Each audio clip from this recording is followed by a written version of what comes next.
जय श्री कृष्ण। चलिए आज शुरू करते हैं प्रेयर से। Let's close our eyes, observe the breath. वसुदेवसुतं देवं कंसचाणूरमर्दनं देवकी परमानन्दं कृष्णं वन्दे जगद्गुरुं। श्रीकृष्णं वन्दे जगद्गुरुं। श्रीकृष्णं वन्दे जगद्गुरुं। जय श्री कृष्ण। चलिए दीदी। अर्जुन उवाच सेनयोरुभयोर्मध्ये रथं स्थापयमेच्युत यावदेतान्निरीक्षेऽहं योद्धुकामानवस्थितान् कैर्मया सह योद्धव्यम् अस्मिन् रणसमुद्यमे। 21 और 22 का पहला पहले दो चरण। ठीक? अच्युत, हे अच्युत, दोनों सेनाओं के मध्य में मेरे रथ को आप तब तक खड़ा कीजिए जब तक मैं युद्ध क्षेत्र में खड़े हुए इन युद्ध की इच्छा वालों को देख न लूं कि इस युद्ध रूप उद्योग में मुझे किन किन के साथ युद्ध करना योग्य है।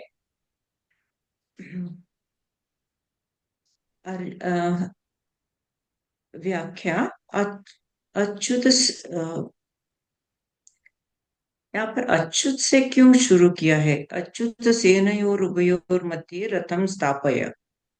अच्छा, अच्युत को पहले डाला है। और इसमें लास्ट में है जो उसमें यहाँ पर पहले डाला है। दोनों सेनाएं यहाँ युद्ध करने के लिए एक दूसरे के सामने खड़ी थी। वहां उन दोनों सेनाओं में इतनी दूरी थी कि एक सेना दूसरी सेना पर बाण आदि मार सके। उन दोनों सेनाओं का मध्य भाग दो तरफ से मध्य था। सेनाएं जितनी चौड़ी खड़ी थी उस चौड़ाई का मध्य भाग, और दोनों सेनाओं का मध्य भाग जहां से कौरव सेना जितनी दूरी पर खड़ी थी उतनी ही दूरी पर पांडव सेना खड़ी थी। ऐसे मध्य भाग में रथ खड़ा करने के लिए अर्जुन भगवान से कहते हैं, जिससे दोनों सेनाओं को आसानी से देखा जा सके। सेनयोर उभयोर मध्य पद गीता में 3 बार आया है। यहाँ पहले अध्याय के 21वें श्लोक में, इसी अध्याय के 24वें श्लोक में और दूसरे अध्याय के 10वें श्लोक में। 3 बार आने का तात्पर्य है कि पहले अर्जुन शूरवीरता के साथ अपने रथ को दोनों सेनाओं के बीच खड़ा करने की आज्ञा देते हैं। पहले अध्याय का 21वां श्लोक फिर भगवान दोनों सेनाओं के बीच में रथ को खड़ा करके कुरुवंशियों को देखने के लिए कहते हैं। पहले अध्याय का 24वां श्लोक। और अंत में दोनों सेनाओं के बीच में ही विषाद मग्न अर्जुन को गीता का उपदेश देते हैं। दूसरे अध्याय का 10वां श्लोक। इस प्रकार पहले अर्जुन में शूरवीरता थी, बीच में कुटुंबियों को देखने के मोह के कारण उनकी युद्ध से उपरति हो गई, और अंत में उनको भगवान से गीता का महान उपदेश प्राप्त हुआ, जिससे उनका मोह दूर हो गया। इससे यह भाव निकलता है कि मनुष्य जहाँ कहीं और जिस किसी परिस्थिति में स्थित है वहीं रहकर वह प्राप्त परिस्थिति का सदुपयोग करके निष्काम हो सकता है, और वही उसको परमात्मा की प्राप्ति हो सकती है। कारण कि परमात्मा संपूर्ण परिस्थितियों में सदा एक रूप से रहते हैं। यावदेतान्निरीक्ष्येऽहं योद्धुकामानवस्थितान् कैर्मया सह योद्धव्यम् अस्मिन् रणसमुद्यमे। दोनों सेनाओं के बीच में रथ कब तक खड़ा करे? इस पर अर्जुन कहते हैं कि युद्ध की इच्छा को लेकर कौरव सेना में आए हुए सेना सहित जितने भी राज लोग खड़े हैं, उन सबको जब तक मैं देख न लूं, तब तक आप रथ को वहीं खड़ा रखिए। इस युद्ध के उद्योग में मुझे किन किन साथ युद्ध करना है, उनमें कौन मेरे समान बलवान है, कौन मेरे से कम बलवान है, और कौन मेरे से अधिक बलवान है, उन सबको मैं जरा देख लूं। यहाँ युद्ध कामान पद से अर्जुन कह रहे हैं कि हमने तो संधि की बात ही सोची थी, पर उन्होंने संधि की बात स्वीकार नहीं की, क्योंकि उनके मन में युद्ध करने की ज्यादा इच्छा है। अतः उनको मैं देख लूं कि कितने बल को लेकर वे युद्ध करने की इच्छा रखते हैं।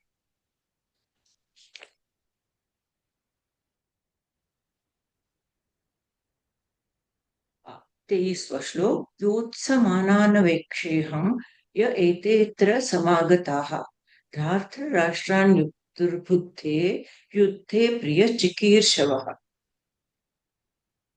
दुष्ट बुद्धि दुर्योधन का युद्ध में प्रिय करने की इच्छा वाले जो ये राज लोग सेना में आए हुए हैं, युद्ध करने को उतावले हुए, इन सब को मैं देख लूं। व्याख्या। धार्तराष्ट्रस्य दुर्बुद्धे युद्धे प्रिय चिकीर्षवः। यहाँ दुर्योधन को दुष्ट बुद्धि कहकर अर्जुन यह बताना चाहते हैं कि इस दुर्योधन ने हमारा नाश करने के लिए आज तक कई तरह के षड्यंत्र रचे हैं, हमें अपमानित करने के लिए कई तरह के उद्योग किए हैं। नियम के अनुसार और न्याय पूर्वक हम आधे राज्य के अधिकारी हैं, पर उसको भी यह हड़पना चाहता है, देना नहीं चाहता। ऐसी तो इसकी दुष्ट बुद्धि है। और यहाँ आए हुए राज लोग युद्ध में इसका प्रिय करना चाहते हैं। वास्तव में तो मित्रों का यह कर्तव्य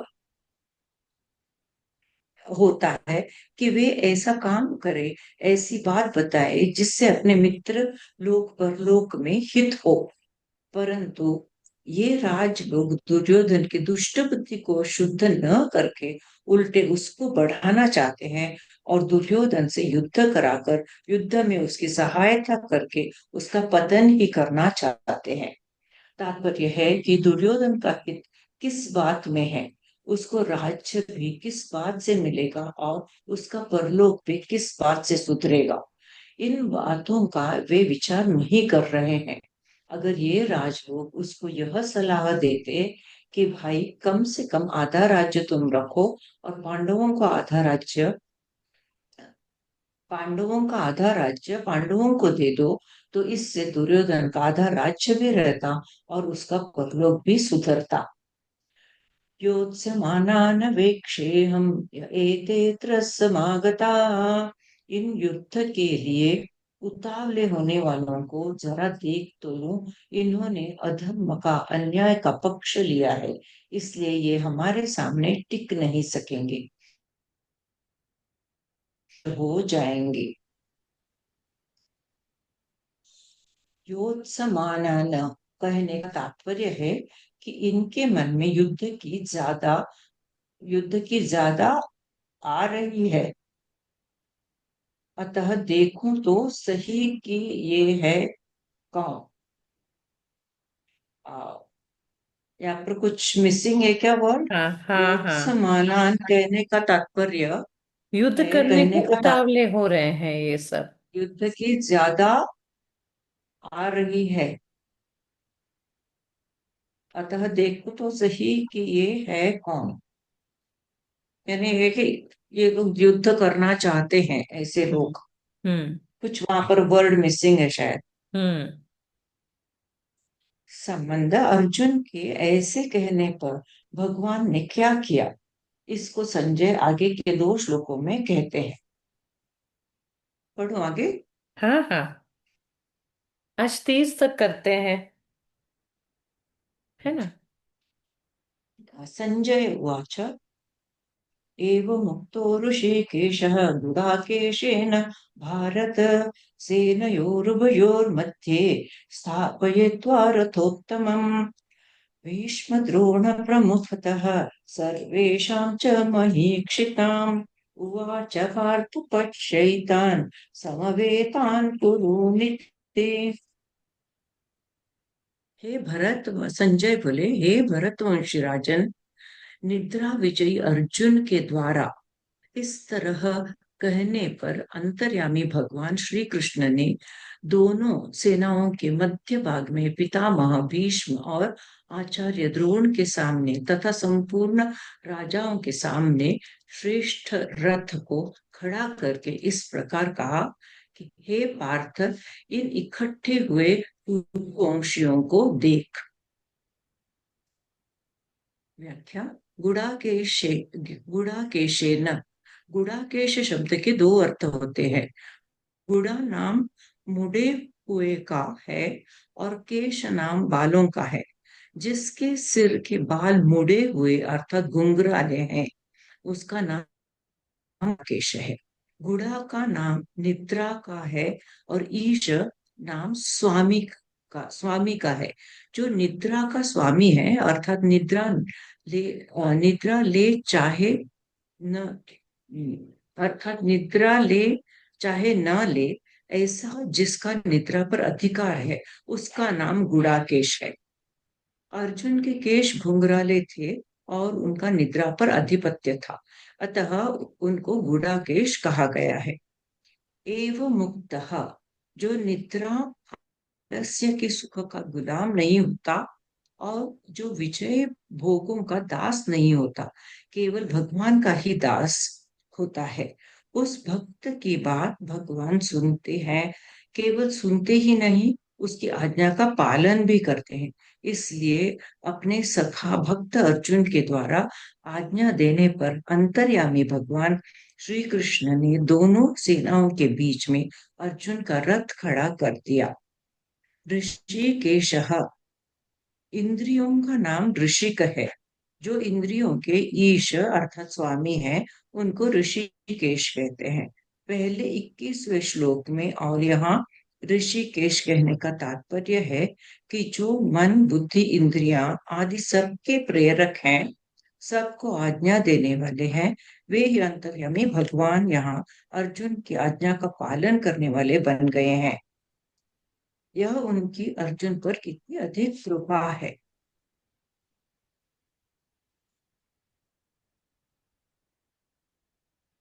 सेनयोरुभयोर्मध्ये स्थापयित्वा रथोत्तमम्, दोनों सेनाओं के बीच में जहाँ खाली जगह थी वहां भगवान ने अर्जुन के श्रेष्ठ रथ को खड़ा कर दिया।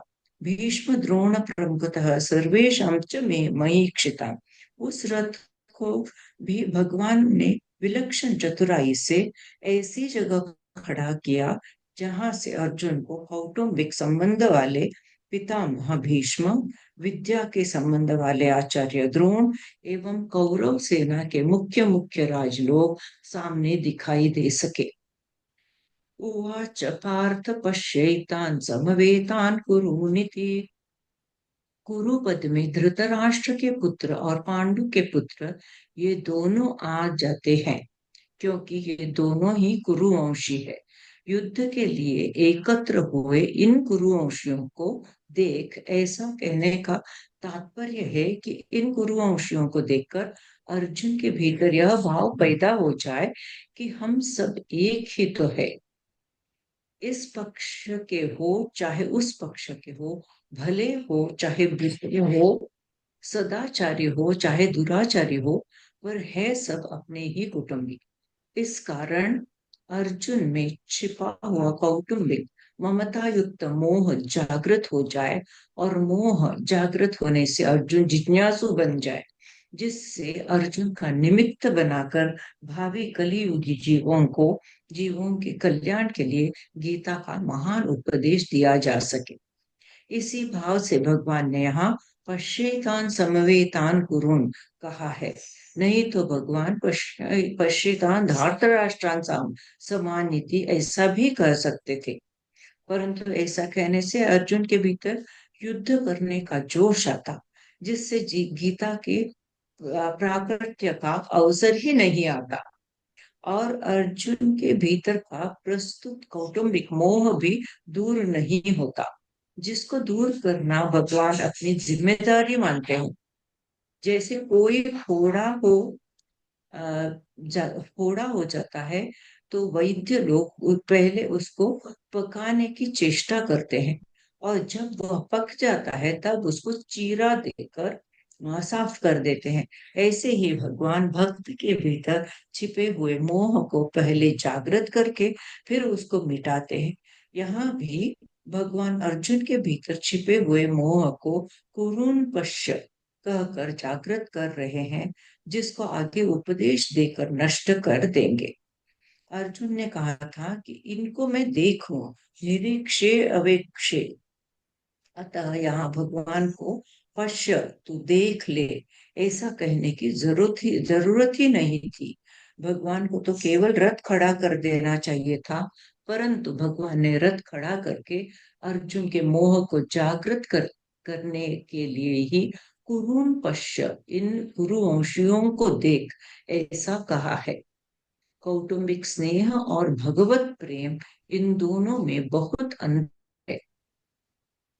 कुटुंब में ममता युक्त स्नेह हो जाता है, तो कुटुंब के अवगुणों को अवगुणों की तरफ ख्याल जाता ही नहीं, किंतु ये मेरे हैं, ऐसा भाव रहता है।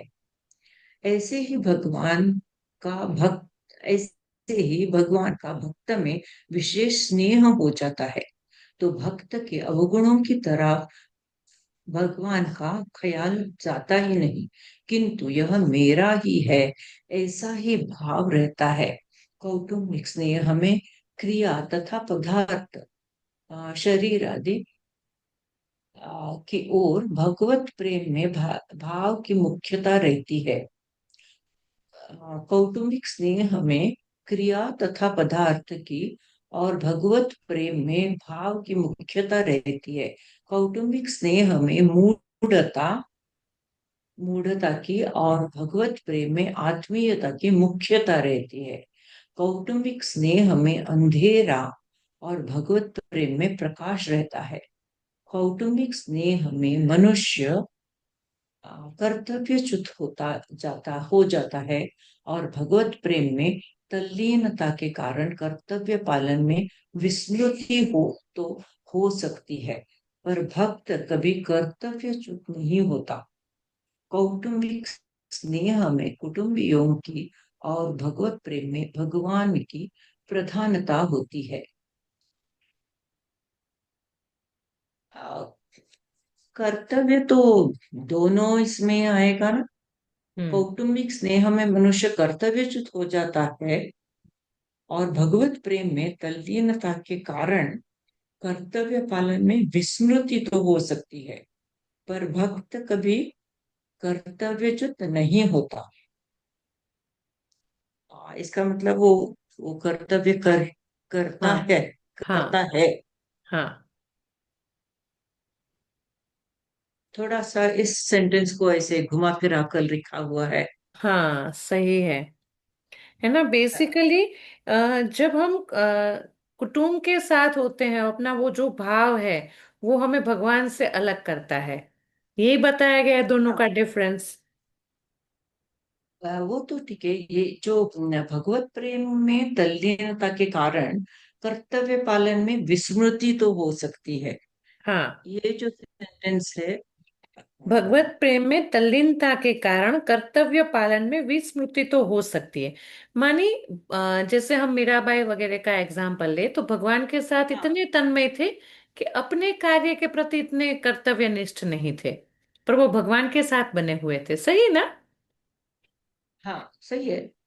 हाँ, आ, पर भक्त कभी कर्तव्यच्युत नहीं होता, मतलब वो जानबूझकर अपना कार्य छोड़ दे, ऐसे नहीं होते भक्त।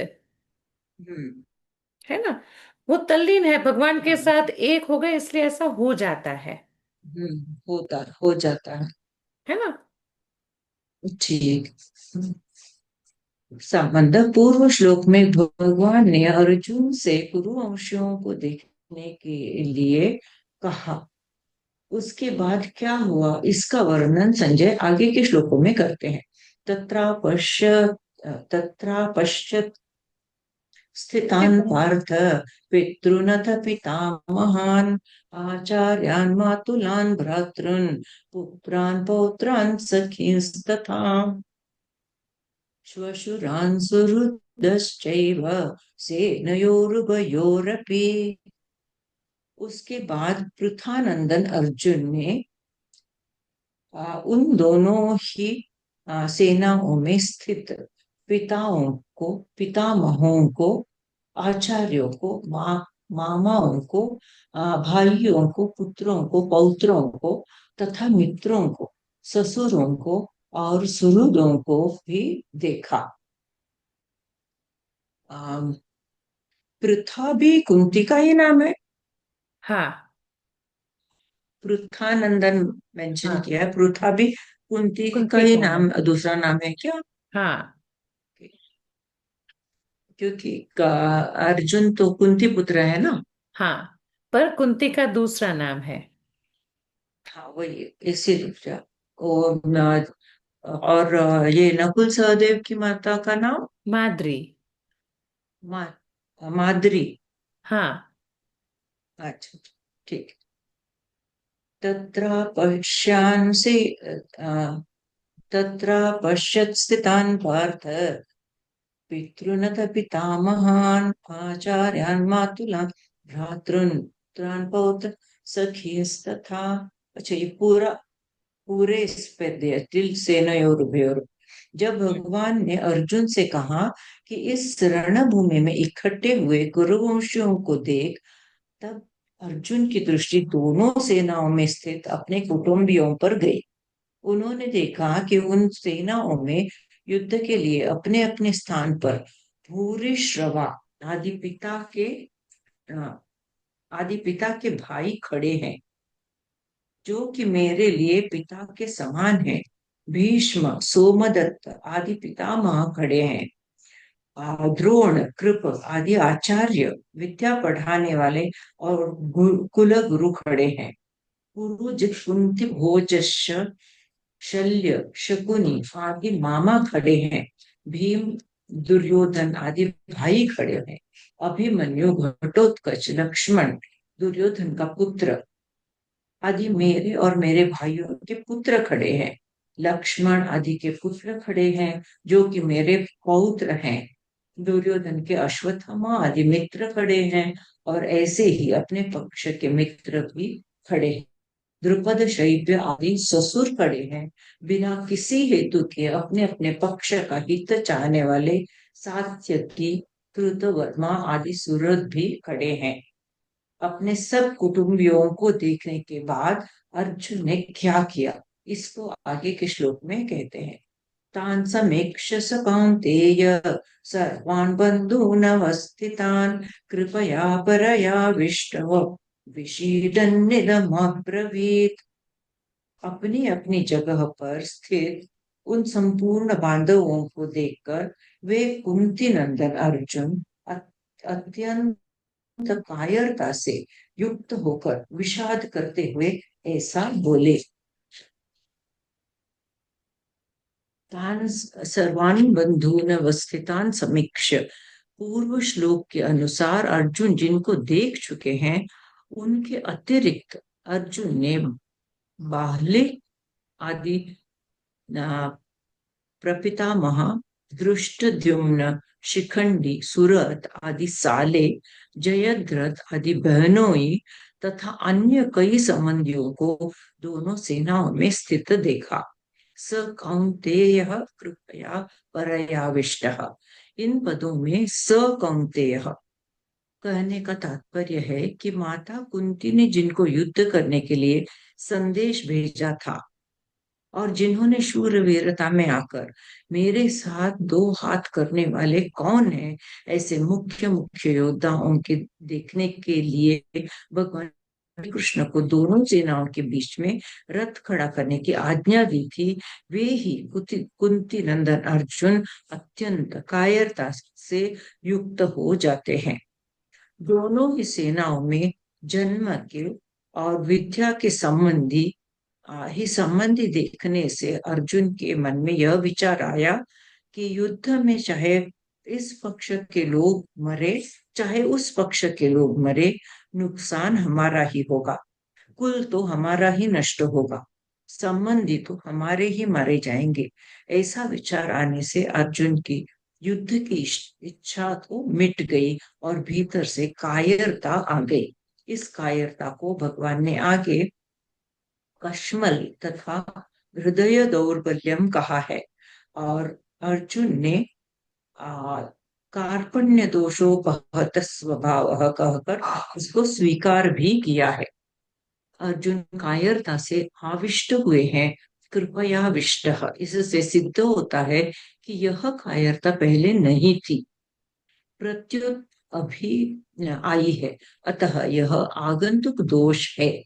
आगंतुक होने से यह ठहरेगी नहीं, परंतु शूरवीरता अर्जुन में स्वाभाविक है, अतः वह तो रहेगी ही। आम, आगंतुक होने से यह ठहरेगी नहीं, यानी वो टेम्पररी है, ऐसे ना, यस, टेम्पररी है। कुछ वो समय आया के है, लिए। अभी अभी आया है, पर शूरवीरता उसको हाँ, स्वभाव है। तो स्वभाव है अतः तो यह वो नहीं आगंतुक जाएगा। दोष है, हम्म। परंतु शूरवीरता अर्जुन में स्वाभाविक है, अतः वह तो रहेगी। अत्यंत कायरता क्या है? बिना किसी कारण निंदा, तिरस्कार, अपमान करने वाले, दुख देने वाले, वैर भाव रखने वाले, नाश करने की चेष्टा करने वाले दुर्योधन, दुशासन, शकुनी आदि को अपने सामने युद्ध करने के लिए खड़े देखकर भी उनको मारने का विचार न होना, उनका नाश करने का उद्योग न करना, यह अत्यंत कायरता रूप दोष है। यहाँ अर्जुन को कायरता रूप दोष ने ऐसा घेर लिया है कि जो अर्जुन आदि का अनिष्ट चाहने वाला और समय समय पर अनिष्ट करने का उद्योग करने वाले हैं, उन अधर्मियों पापियों पर भी अर्जुन को करुणा आ रही है। गीता के पहले अध्याय का 35वां और 46वां श्लोक। और वे क्षत्रिय के कर्तव्य रूप अपने धर्म से च्युत हो रहे हैं। विषयदन्निदम अब्रवीत। युद्ध के परिणाम में कुटुंब की, कुल की, देश की क्या दशा होगी, इसको लेकर अर्जुन बहुत दुखी हो रहे हैं। और उस अवस्था में वे यह वचन बोलते हैं, जिसका वर्णन आगे के श्लोकों में किया गया है। है ना। यहाँ ऐसा बताते हैं कि देखो, अर्जुन क्षत्रिय है, तो क्षत्रिय का कार्य है लड़ाई करना। है ना। लड़ाई।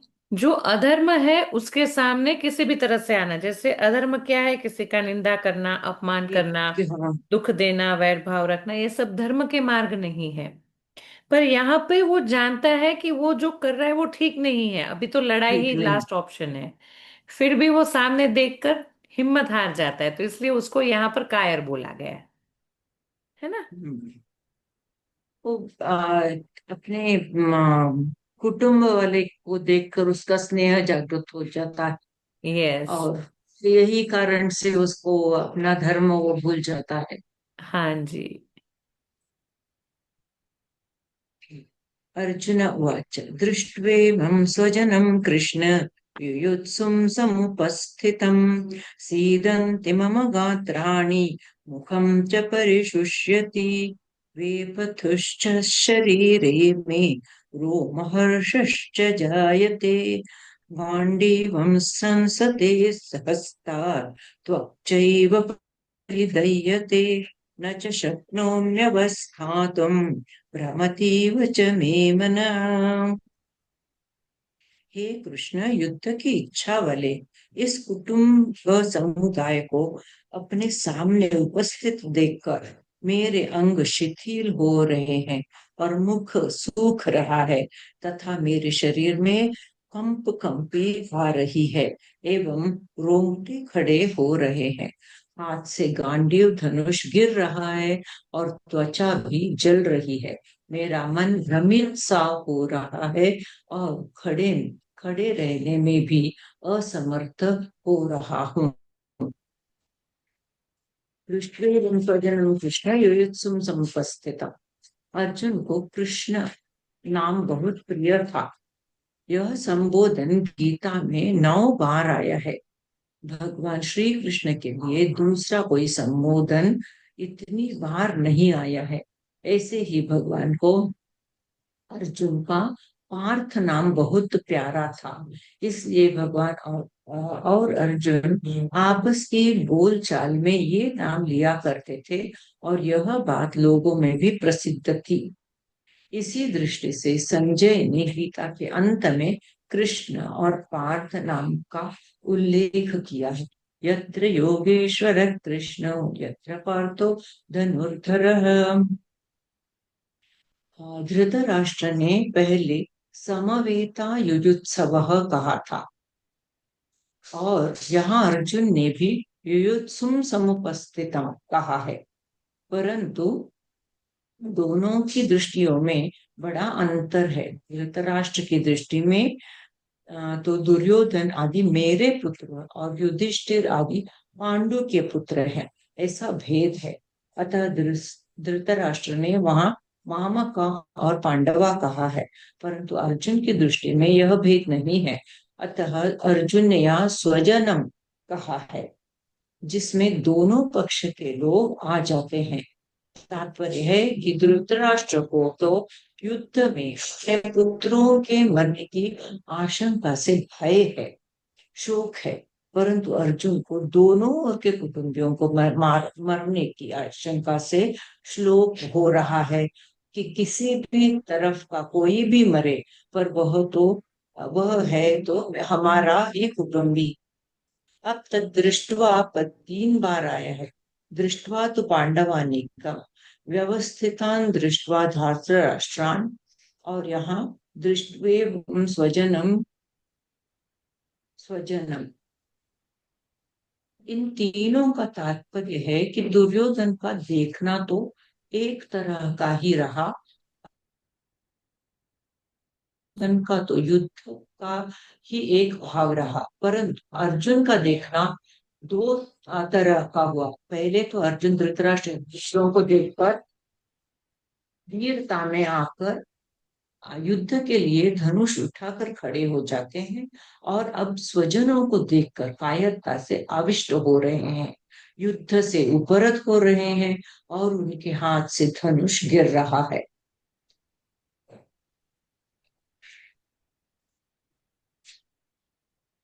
2 बार तो 2 बार जो दृष्टवा आया है उसमें तो अंतर बताया है यहाँ पर। तीसरा क्या है, दृष्टवा पर 3 बार आया है। दृष्टवा तो पांडवानिकम, व्यवस्थितान दृष्टवा धार्तराष्ट्रान, पहला 20वां श्लोक, और दृष्टि स्वजनम कृत। तो इनमें अंतर की तरफ इन तीनों का तात्पर्य है कि दुर्योधन का देखना तो एक का ही रहा, अर्थात दुर्योधन तो युद्धों का ये तीनों में ऐसा दुर्योधन का बताया। देखना। हाँ, अ, हाँ। कि दुर्योधन एक ही तरह दृष्टि से देख रहा है कि वो सामने जो है उनको मारना है, वो पांडव है। पर ये तीनों में ये बताया जा, हमें दृष्टि ये भेद आ रहा है कि जो अर्जुन है वो कौरव या पांडव ऐसे अलग अलग नहीं देख रहा है, वो सारे तो मेरे ये बहन। व्यवस्थितान दृष्टवा धार्तराष्ट्रन, ये भगवान वो जब में आया क्या? भगवान ने जब भी अर्जुन को देखने के लिए बोला वहां पर आया है शायद ना। हम्म। ये 120 31 श्लोक में है अथ 20 या 20वें श्लोक में, अथ व्यवस्थितान दृष्ट्वा धर्तराष्ट्रान कपिध्वज। ये भगवान का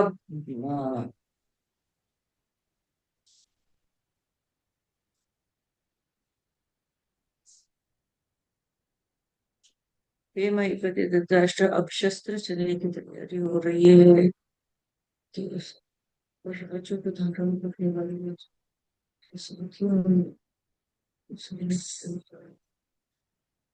जो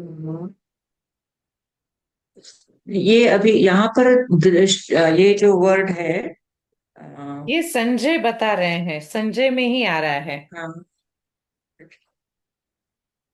हाँ नहीं, इस तीन में अंतर कहाँ, दो, दो में अंतर बताया है, हम्म।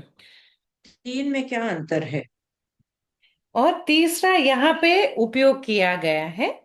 तो तीसरा, ये तीनों में एक भाव, मतलब जो दोनों में से डिफरेंस दिख रहा है ना, दो बार दुर्योधन के लिए यूज है, यहाँ अर्जुन के लिए यूज है, तो दोनों में भाव का हाँ, क्या अंतर है?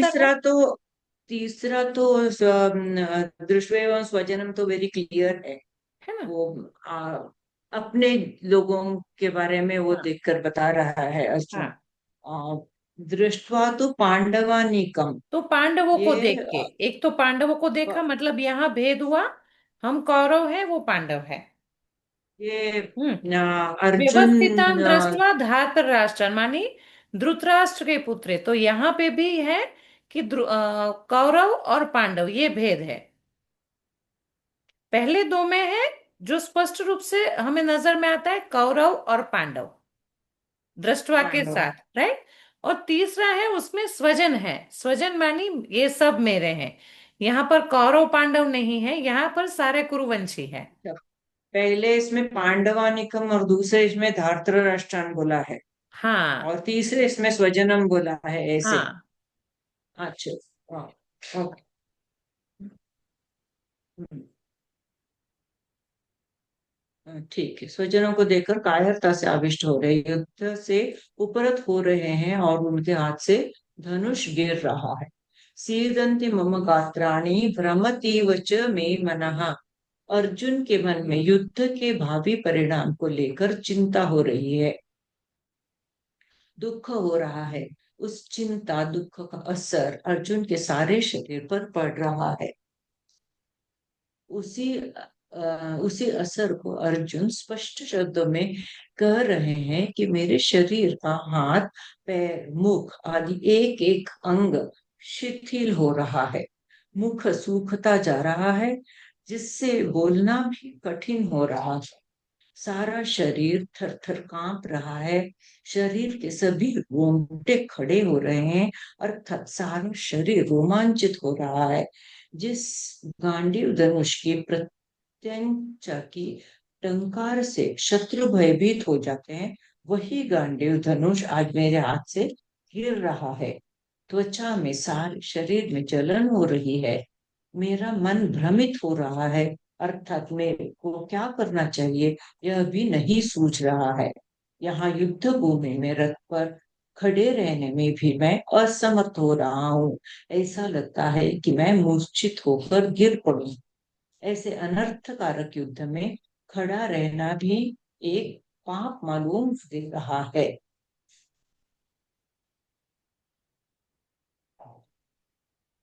तो पूरे अर्जुन की स्थिति का वर्णन यहाँ पर हुआ है। ये जो इसकी एग्जाम जो होगी, हम्म। उसमें ये आ, अच्छा, हम आप पहले श्लोका कर ले, आपने दी है एग्जाम्स? पहले हाँ। श्लोक कर ले, ठीक है।